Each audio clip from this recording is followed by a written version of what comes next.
Alright guys, I'm about ready to read a book. I'm going to read a chapter of a book about the Fall Equinox that'll be coming up this weekend, and basically what it's going to be talking about is how the sun rays will be, where the sun rays will be on Earth and how the Earth is tilted. So you'll get to hear more about that here in just a minute. So here comes the book about the Fall Equinox. Okay, so today we're going to be talking about the Fall Equinox, or the September Equinox. I'm going to be reading from my book, which you don't see on the screen. You're just going to be looking at the picture just for, let's see here, let me find my spot here in the chapter of this. Let's see, where would that be at here? Alright, so it says in this paragraph, when the Earth is in its, I'll skip that.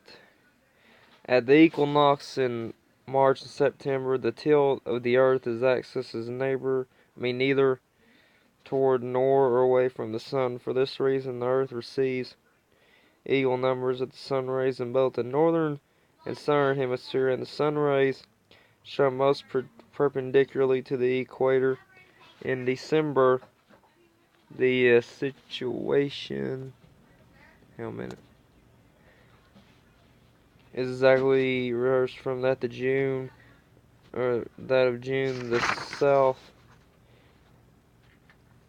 southern hemisphere receives the more of the sun rays than perpendicular rays of the sun.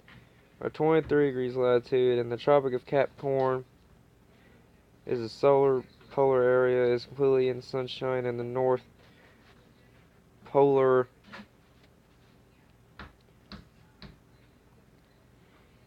is completely darkness. So what that means is it's talking about the sun rays hitting the equator, which you can see in this picture here where the yellow arrows are like pointing. You see this is what the equinox looks like when the equal amount of daylight, equal amount of dark. But as you know, the North Pole is tilted further away from the sun. And that's how Earth is, believe it or not. I mean, that's how an equinox works. Let's see here, is there anything else I want to see here?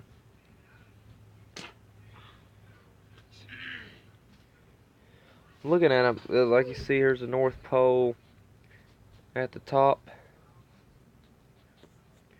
Then to the southern, let's see, let's go to the South Pole. So what you see is this yellow band in the middle is the equator, and all you're seeing is the sun rays like hitting the midsection. Now, if it was a solstice, which I ain't gonna talk about the winter solstice until December, so you ain't got nothing to worry about that. What I'm talking about is, as usual, let's see here.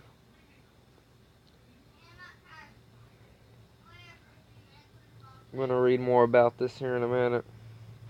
Because the revelation of the Earth around the sun is a gradual process, the changes in seasons are gradual. However, it is convenient to mark these changes by specific dates and to identify them by specific names. So, we're just mainly talking about the Fall Equinox, but I'm going to talk about the other one too. Vernal Equinox is on March 21st, which is the Spring Equinox, when the Earth axis is vertical to the sun rays. Spring begins in the northern hemisphere and fall begins in the southern hemisphere.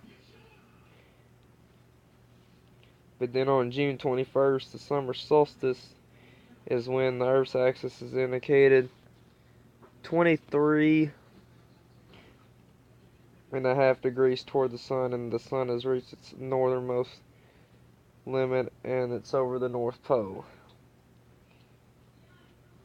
And the tropic of Cancer's summer officially starts in the northern hemisphere, and winter begins in the southern hemisphere. September 22nd, which is what we're talking about now, is the fall.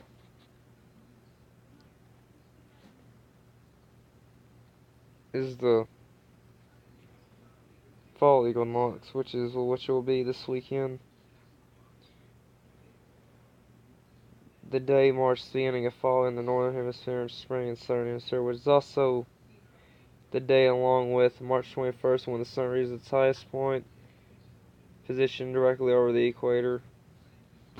December 22nd is winter solstice,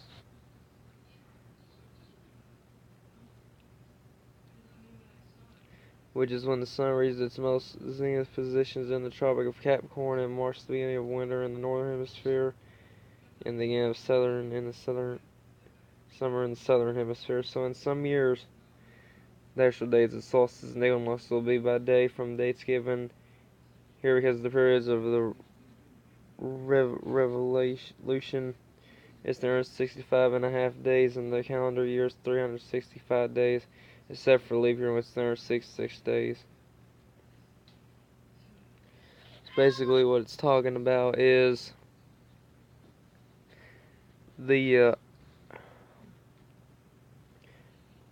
Earth is going to be somewhat tilted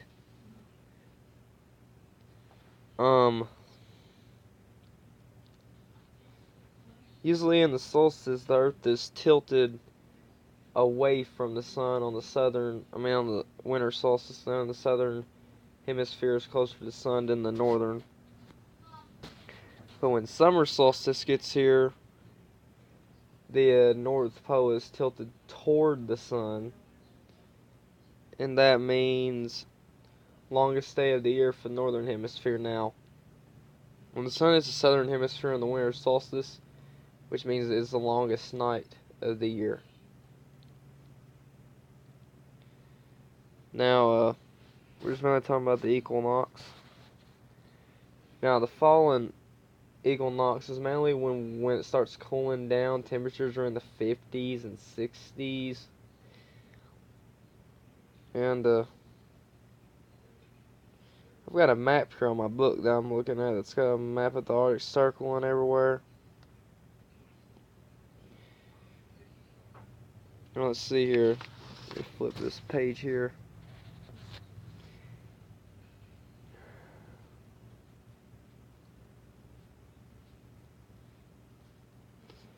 I think that's all I wanted to go over now. I want to look over here real quick,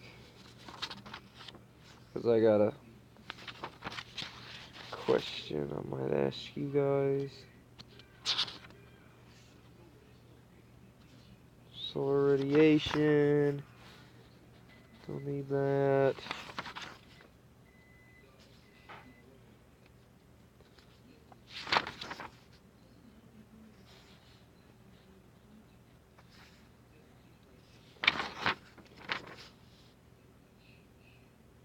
Oh, this is just talking about heat here in the winter and summer solstices. So,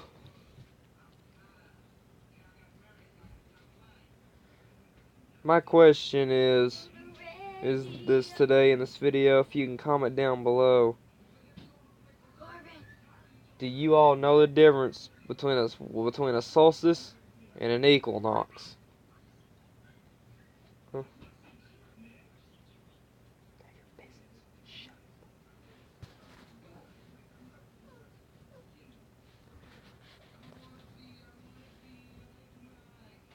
I'll give y'all a few minutes to comment down the bottom at this time. Y'all can pause this while you comment answer this.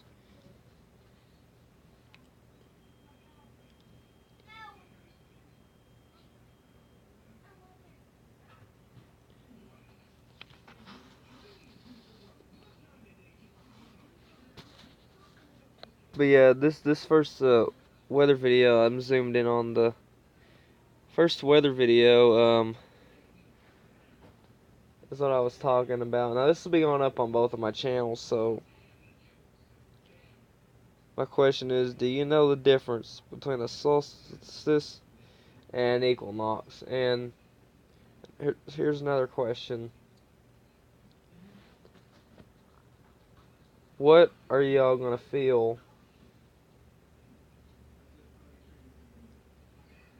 What is the first day of fall gonna feel like to you? Because the fall equinox is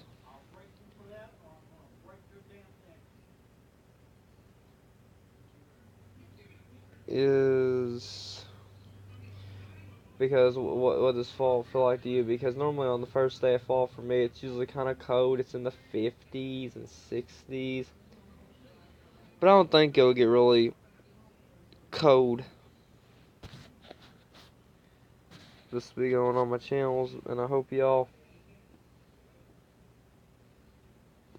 enjoyed.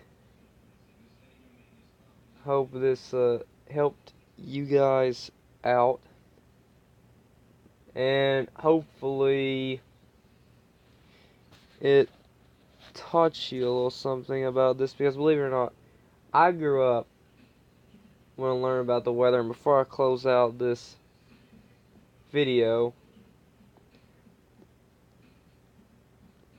and here's another question: do y'all know the layers of the atmosphere, or how mountains change the weather?